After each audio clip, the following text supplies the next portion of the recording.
Hello everyone, it's Richard Lewis here again with another video. And as promised, it's the second part of the Stronglegs shit show. I've had to re-record this overnight. There's been like crazy shit going on, more and more stories and elements to this story kind of coming out of the woodwork. So this one isn't actually going to be as polished as the first video because I'd actually done like a little bit of editing and I'd put some video stuff into it. Well, now I'm just going to show it live and hope it's as good, and it'll probably be a bit ropey, but whatever. The important thing is to get the information out there, isn't it? That's what it's all about. So you'll remember people who followed the first part of the Stronglegs shit show where we talked primarily about Moria Invictus, an organization that was in cahoots, in business with a company called CSGO matches, and they were taking it upon themselves to go around threatening commentators, independent commentators or shoutcasters. I prefer the term commentators, but you might not know what I'm talking about otherwise. Threatening them and basically saying that you can't cast our games, which again, this is nonsense. In fact, Valve very recently made a clear, definitive statement about how they feel about it IP-wise in Dota, and you can go read that statement. The gist of it is anybody can cast any sort of open Go TV relay unless there's specific legal reasons not to. And so on and so forth, you know, and if you do, don't put advertisements on there and whatever. So anyway, CSGO matches is who we're going to talk about today. Now, I never heard of this company or wasn't aware of them, but I already had them blocked on Twitter, which is usually a sign that, you know, they're an asshole or they're stupid. I mean, they're the only two kind of people I block. So I was like looking at the tweets that they'd sent me, and lo and behold, they'd sent something about, haha, you're gay with Thorin. So I was like, all right, okay. Obviously, we're dealing with fucking megaminds here.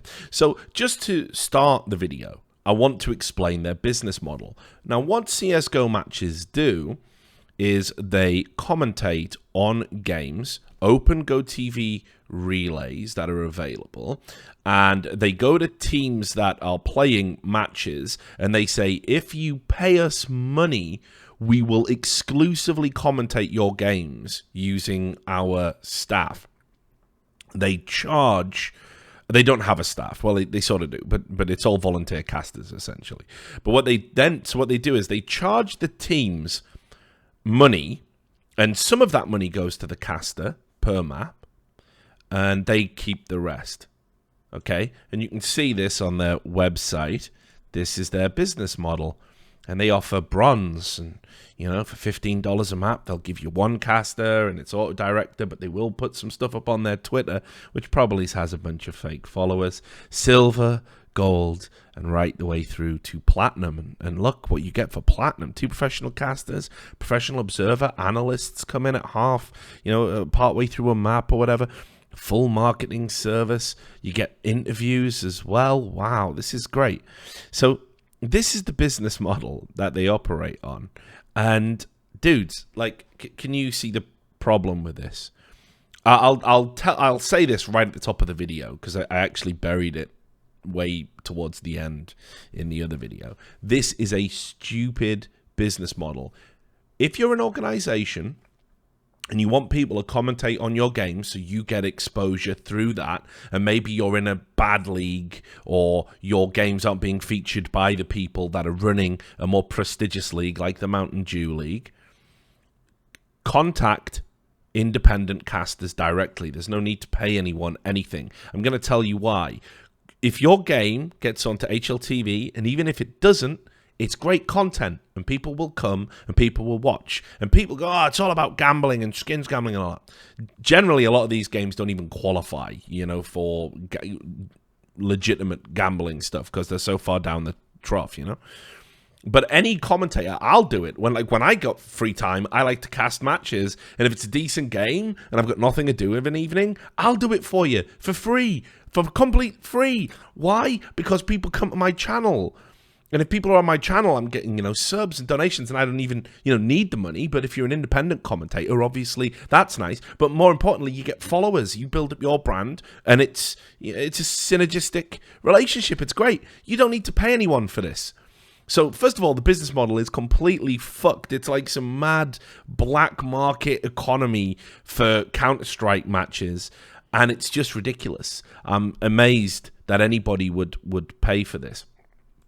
But they're actually, they took this very seriously, CSGO matches, and they even have an LLC filing, which, again, when I was digging into this, I was like, really? Because keep in mind, I know a bunch of way more legitimate companies with better ideas that don't have an LLC filing. So I'm just going to put that here so you can see that I'm not making that up. They do think they're a legitimate business. Here it is.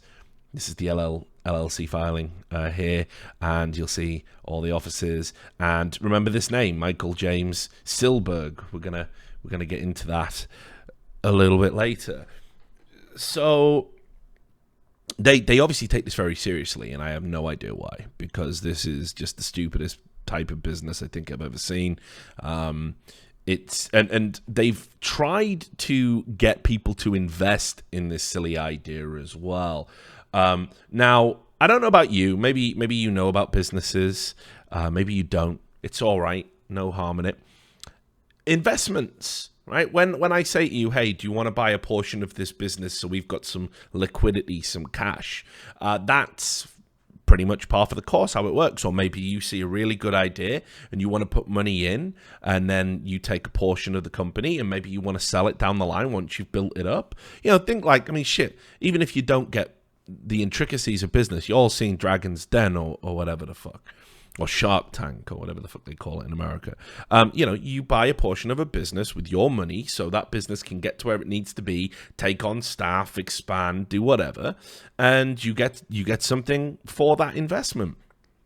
So I was looking at the investment contracts for this company, for CSGO matches. Now, how did I get these? Well, it turned out one of their former employees went on to Reddit and posted a link to their shared drive saying this is how it all works. And funnily enough, Chaz, who's the backup, Chaz GG on Twitter, who's like the right-hand man to Izan, who we're going to be talking about in just a moment, he said, oh, this guy's never worked for us, never represented our company. I mean, absolutely has, and has a level of access that you could only achieve if you had. So these are the investment contracts. Let's just have a little goosey gander at these. And basically, what's going on here in these contracts is if you put $1,000 investment,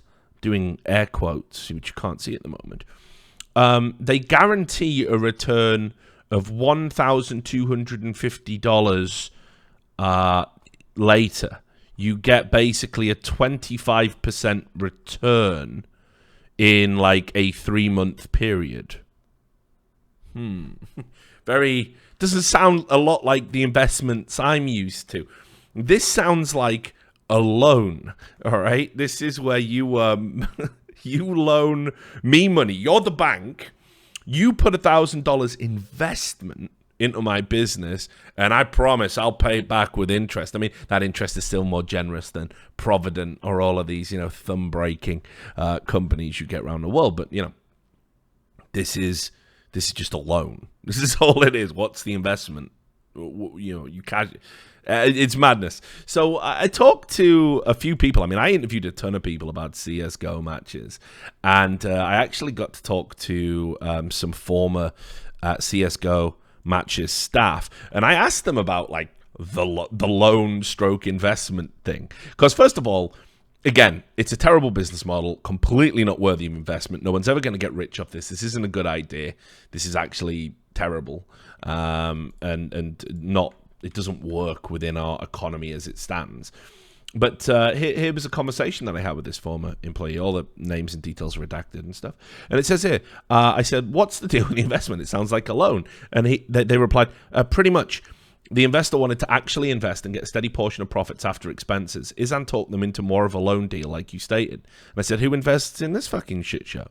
And I said, it was someone I know personally. They have some extra money and knew I was getting into esports. They also knew that esports would continue to grow. So they wanted to start small, with small investments with groups and grow from there. I was their first approach, essentially. The reason they were sold is the goal at CSGM wasn't to stay as a casting service for ESEA main teams. While we would always have that portion of the business, we wanted to get into hosting online tournaments as well. Ye fucking gods, just imagine it, folks. Or at least that was my idea. That's why the investor wanted in, because they knew once we got to the point of being able to hold small online tournaments and build viewership numbers and grab sponsors, that's when the money would start to come in. So they had this terrible business model, and they were using it to effectively dupe people into giving them investment, to keep them liquid, to keep them ticking over. Mori or Invictus enter the equation. They were a client. They bought their platinum package, $55 a map or something, which incidentally, as you'll see, didn't really trickle down to the commentators at all. Izan was sort of pocketing the bulk of that. What they wanted to do was be their own league. So imagine just that. I'm going to take IPs and information from other people, start my own league. So I would have been direct competition with ESEA, yet or / ESL, and yet I'm constantly talking about how I'm a partner with them and stuff. So I'm using their generosity to build up a rival business. Okay, very ethical, very, very decent and sound. Right, so now let's start getting into the good stuff. Okay, there's the preamble. What they decided to do to secure their market share wasn't to put on a really good service. Certainly, if you put on a really good service, people will come. Doesn't matter. Once people get discovered, if it's good, word of mouth, people will help you out. And there you go. And that's just how it is. I mean, this is, YouTube channels. Think about how they blow up. Twitch channels, streamers, whatever it is. That's the basic principle at the heart of it. CSGO matches didn't want to do that at all. What they decided to do was go around, and every time there was a commentator that was casting a game that they wanted to cast, they would threaten them with legal action or imply they weren't allowed to do it at all, or weird, vague hints. And again, I interviewed, I think this is like 4 commentators. Obviously, Stronglegs was one of them, as you'll see. And they were just always coming at them and basically threatening them. And they would get their partners, investors, whatever it was, to come in and also attack them and say, hey, you can't commentate our games because we've paid to have our games commentated on. There's no legal leg to stand on here. It's very cut and dry. So here's the folder of just some of the interviews I conducted over the course of this investigation. And these are all different people. So each screenshot is a different person. I'm going to start with the Stronglegs one because a lot of people were like, hey, what do you mean threats? So Stronglegs was talking to Izan. This is before Izan deleted his Twitter account and everything else. And he goes, I'm a horrible caster. I've admitted it several times. I just do this for fun. And then Izan says, a nice ad hominem. Our services and prices are for public consumption, my friend. We never lied to anyone. I mean, that's a massive lie in and of itself. Stronglegs, again, we've seen he's a super polite and nice dude. Says, my discussion ends here. Good luck in your future endeavors and your exclusive rights to ESL, ESEA. Keep lying to your casters and staff. And he goes, was that supposed to be some dramatic exit? Let me know when the next LAN event you will attend is. Maybe we can hash that out. And he asked, is that a threat? And there was never an answer to it. So then here's another commentator who says, my run-in with CSGO matches was around the end of October. They had just joined the ESL partner scheme, which I'm a part of, to provide coverage of the ESEA Mountain Dew League. ESEA's rule is when ESEA TV aren't covering matches, ESL partners can broadcast them on their individual channels. This results in some competition on games with multiple English streams. CSGO matches and I were competing on a game. It wasn't a fairly big matchup, but it was enough to drive 400 or so viewers to the stream. I'd gone live around 2 hours or so prior to the game because I play CS games with my viewers and so on. I get some DMs from Izan on this day, which I can tell were fueled by anger, provided in the links below. They were pretty much trying to tell me that I should adhere to a gentleman's agreement and that I shouldn't be broadcasting a game they want to cover too. I was pretty blunt with Izan and told him that these rules were set by ESEA and ESL, and I've been in place since they had a meeting a few days into the start of the Mountain Dew League Season 26. The way they spoke to me, especially knowing that I had informed the admins of their DMs, was pretty aggressive in my opinion. Anyway, the conversation here, which I'm not going to show because it sort of reveals a little bit about the chap, is pretty much along the lines of it's a cheat. It's wrong of him to play games before he sends the game live, because by sending his stream live first, he's breaching their agreement and taking away their exclusivity, which of course is absolute nonsense and incredibly stupid. But they were very angry about it, and there you have it. So then there was another one. By the way, heads up for the CSGO match things you're digging into. They also threatened some people inside the ESL Mountain Dew League Discord for the European matches. The day they got into the Discord to provide coverage, and you can see this is an example of Chaz, again, the right-hand man to Izan, who says, hey, instead of crying to the admins, why don't you try to solve this issue in a more respectful manner than trying to humiliate us among your colleagues? And the chap's called Kieran. He goes, no, I have no issue, sir. The rule is clearly stated that every ESL partner can provide coverage of the Mountain Dew League EU games. If you don't agree with that, you should talk to your MCM point of contact. And Chaz says, well, I'll have you know, we are having a meeting with our MCM partner, and per our agreement, we have exclusivity on games we agree or call a game. And Kieran goes, well, there you go, then I'm glad you had your issue resolved. And this person who took this from the Discord said that's when they had a clash with Kieran about coverage of a Virtus Pro game, and after ESL said that everyone is allowed to cover what they want as long as ESEA TV isn't covering it. I don't think they casted Mountain Dew League again after that, not 100% sure, just haven't seen them asking for any matches in the chat. And then we have another person here. I think the first coming up of Izan potentially being a horrible business partner was a couple of weeks ago. I just finished casting a game, and you'll notice this history will be incredibly similar to the Moria and Victor story. Chaz, the co-owner, told me to get into the Discord, and they were in a Twitter fight with Magic Helmet, a caster, and Eric Boyer, his manager. All of this was because one MOTM, player for good people NA, MDL, tweeted out that Magic Helmet was the official stream for that evening. Chaz replied with a link to their stream, and they fought. I'm sure Eric has everything archived from that night if you want all of that. It even ended with him and Izan having a meeting for about an hour. Since then, the organization has become more and more unprofessional publicly, making fun of Eric and Magic Helmet in their Discord, as well as lying to the entire staff about this ESL partnership. The one actually called for meeting at CSGM in my brief stay there was about how ESL partnered up with CSGM, and they were going to have exclusive rights to any Mountain Dew League game they wanted. And that is clearly not true, and I have no idea where he heard that. That was probably 4 weeks ago at this point. They did get partnered with ESL. Now, understand, anybody can get partnered with ESL. I can confirm that much. He is overly open with his staff, sharing his sentiments on conspiracy theories. This is Izan, by the way, who's clearly a bit disturbed and whatnot. As one of the impromptu meetings I had was mostly just Izan speaking about how the Las Vegas shooting was an inside job.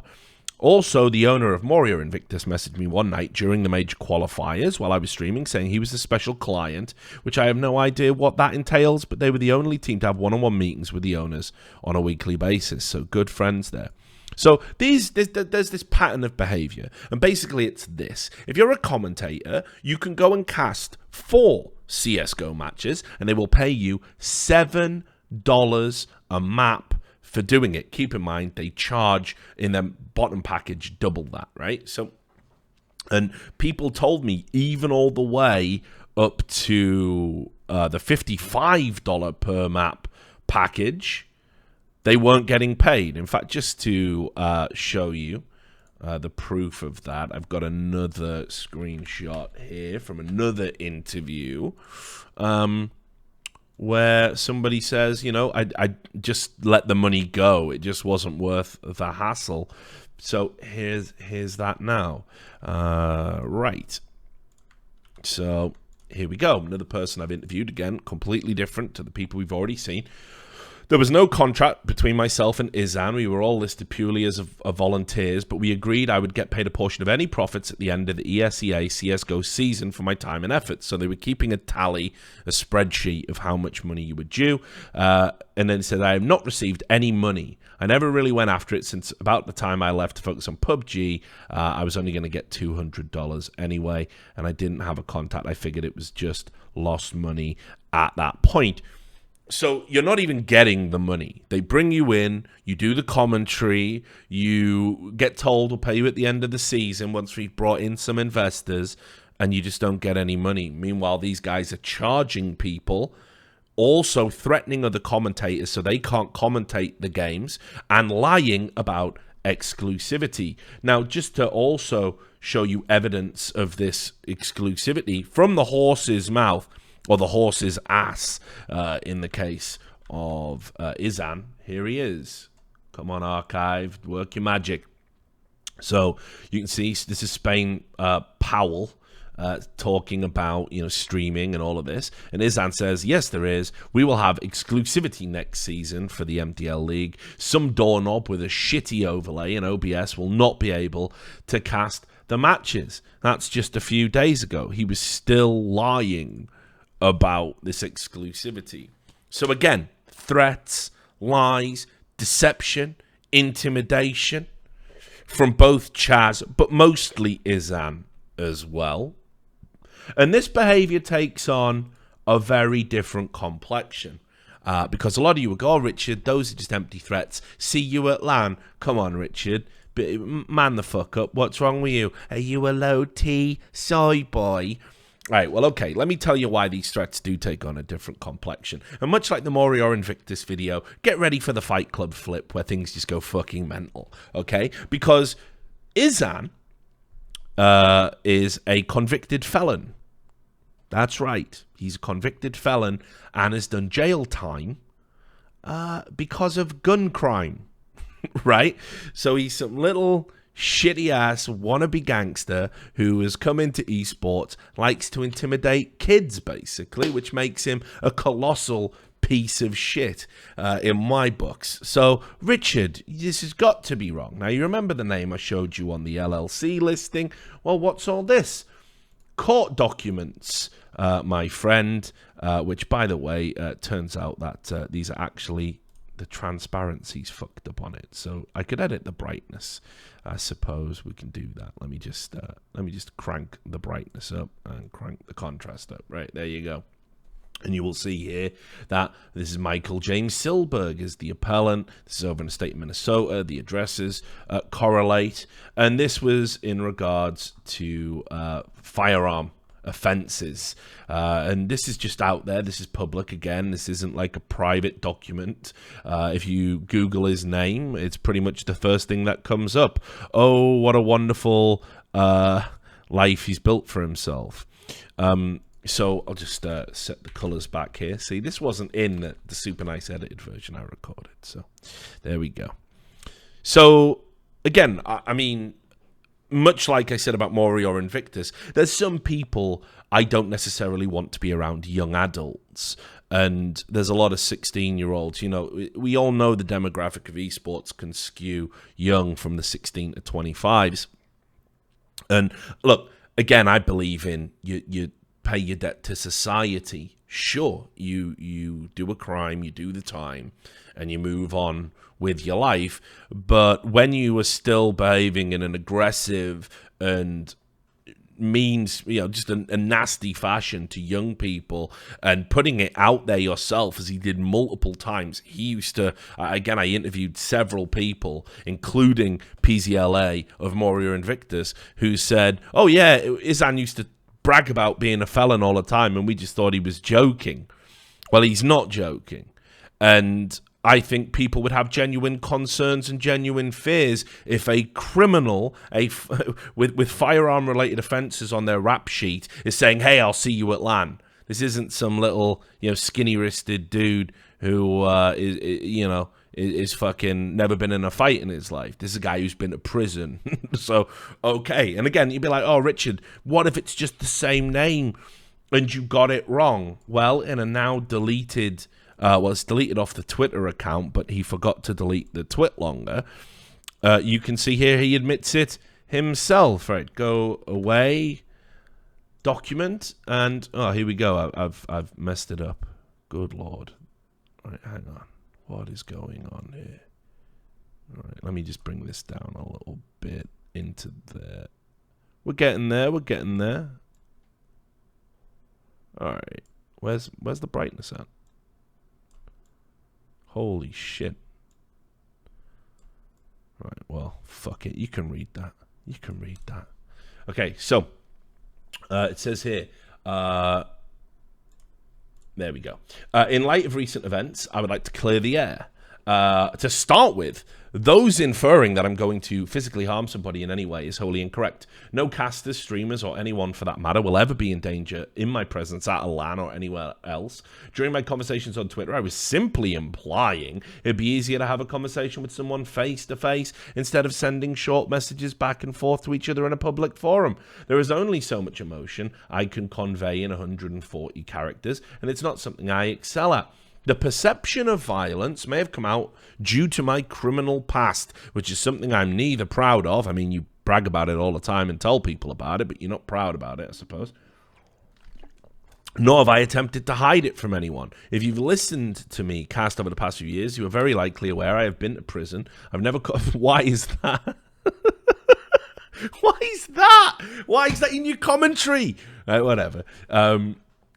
You are very likely already aware that I've been to prison. I've never condoned or sensationalized this, and it's been almost 20 years since these charges took place. I am a completely different man now. I'm open to talking about and explaining any of the charges if it's of interest to anyone. It's not really. It's fine.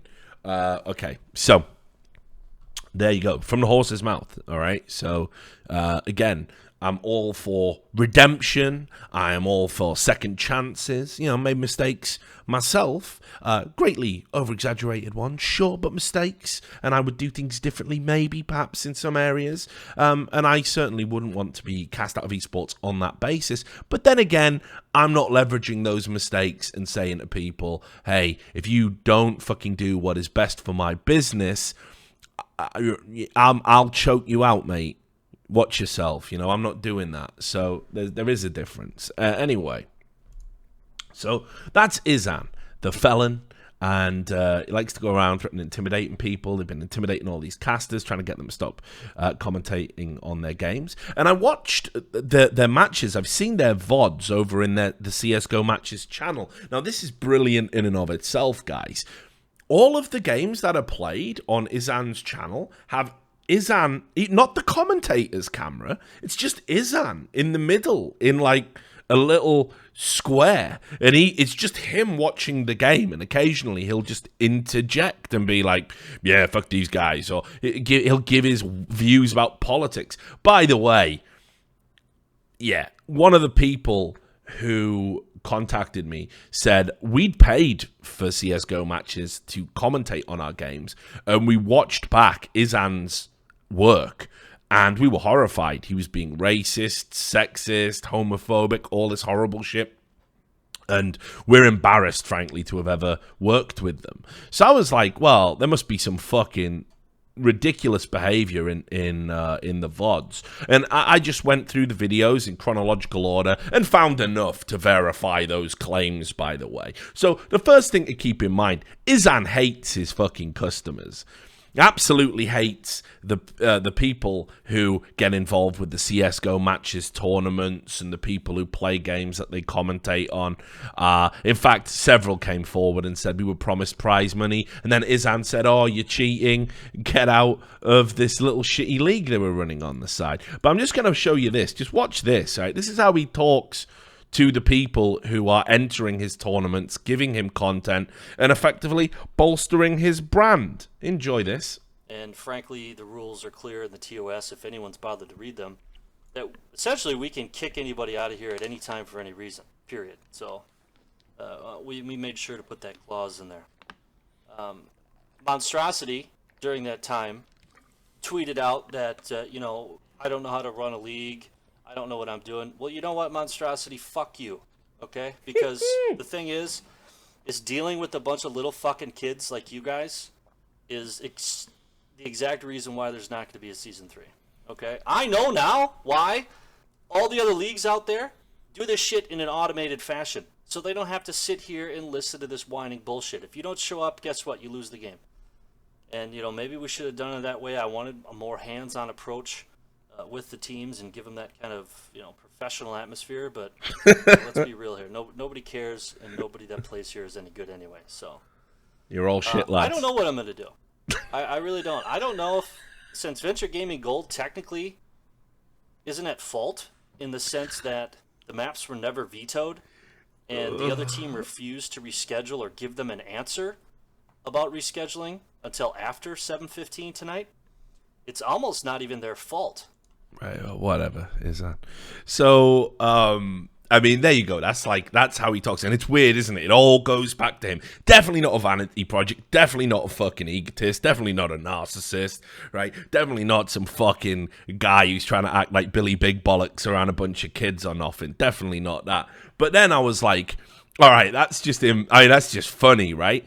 Turns out, if you get him talking about politics, you'll realize genuinely he's one of the guys that seems to advocate these talking points for white supremacy, and he does it on these these casting services that he offers for people. So you say, "Hey, cast our games," and this guy's there spouting all sorts of nonsense. I'm not making that up. Like, I hate it when people throw that shit around, right? Because people have called me a fucking Nazi and all that, and it's bullshit. But this is in the guy's own words. So you tell me if there's any way I can interpret this incorrectly. So this is from one of their recent VODs. Yeah.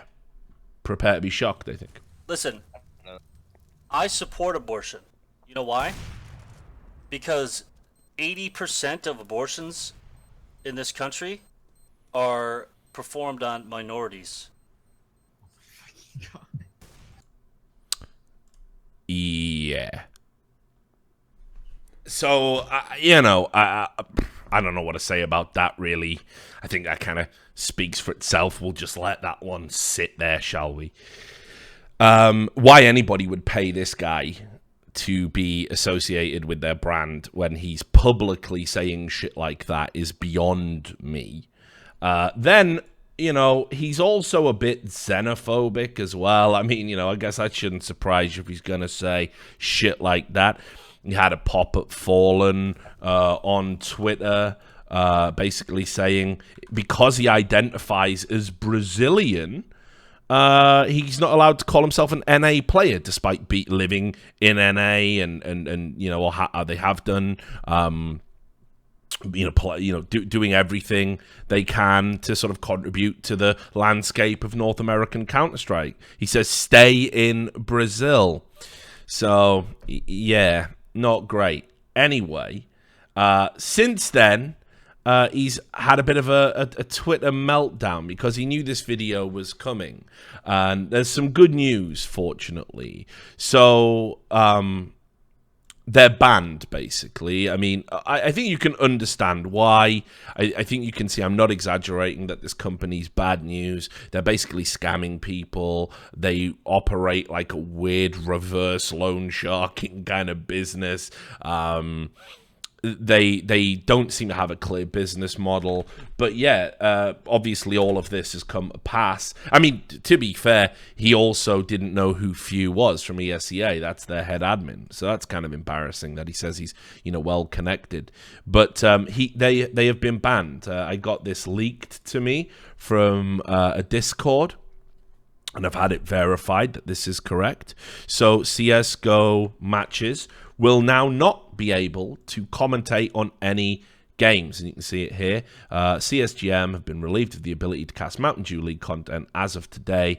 Apologize if they've caused any issues within our seeded casting community. That is something we take very seriously and do not allow to, under any circumstances, allow to happen. If you come across anyone from CSGM or a caster working with them, please remove them from this channel. Thank you. So even all the people who are now standing with them are going to be completely thrown out. We saw Chaz GG, who had done some sort of low-level grunt work threats. He put out a twit longer today, basically saying, "Oh, yep, I'm standing down. It's all tumbling down. I'm standing down, and I'm not going to be involved anymore," which is fine for him, I suppose. Just for the purposes of being complete, I'll just show you his twit longer where he confirms it. It's not really that big a deal, but there you go, just for Chaz GG's little 15 minutes, and you can see, like, he's like, yeah, I want to thank Izan for being a great business partner. Yeah, what a great business partner he was, leading you all down a fucking rabbit hole, charging people bullshit money for investments, not paying commentators their money that they were owed, threatening independent commentators. Kind of business partner I'd like to be in bed with. Great guy, great human being. And then finally, this is one of the main reasons we had to sort of like do a rewind and fucking do this video again. He's having a fucking meltdown on Twitter. There's literally a thread about it right now at the time of recording this in the small hours of him linking to his the CSGO matches Twitter, because Izan deleted all of his own, but then he doesn't have the good sense in his head to shut the fuck up and just stop mentioning anything. Just let this slide gracefully beneath the waves and just fuck off out of esports and go do something else. You talk like you're an accomplished guy and this is beneath you. Go do it. Well, here we go. I'll pick out some of these and you can probably figure out his political allegiances as a result of this. But here you go. These are some of the crackers. So, 347-minute video regurgitating Twitter complaints and breathing into the mic coming soon. I'll be blowing everything way out of proportion. I think that's talking about what I do for a living. Casters turning on us after making their careers. Sad. He's dropped the Trumpism.